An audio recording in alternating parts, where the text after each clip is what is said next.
This is right here, BackRunner. You need iOS 13 or above for this, and what it does allows you to have your apps in the background, and you can literally just turn the device off completely, but you can press the button to like lock your device, and the apps will still be running in the background if that's what you wish to do.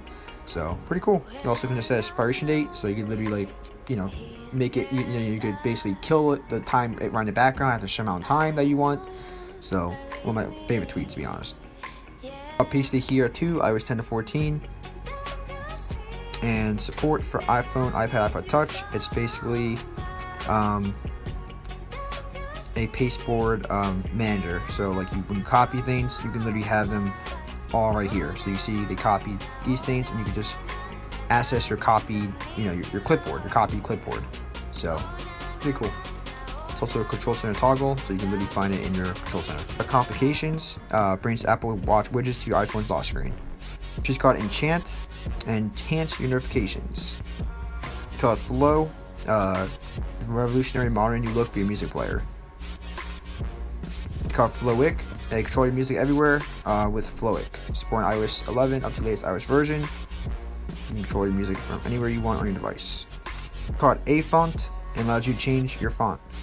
This tweak is called Checkra1n. It's a multiple container tweak. It allows you to have multiple data files or multiple data for apps. So for example, you can literally have like multiple accounts for a game or app. So if I want to play Clash Royale, I can use this tweak and have multiple accounts, switch between multiple accounts for Clash Royale. So there's different data sets.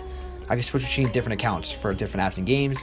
Some games that, if you sign in using a certain service, or if you sign in using your Apple ID, or if you sign in using Game Center, then this will not work for that, because you're signing with the Game Center. If you change the data sets, you're supposed to sign in with a service. That's what your progress loads to that you're signed in with. But if you just play a game without signing in, you could basically change you can basically change accounts for those apps or games.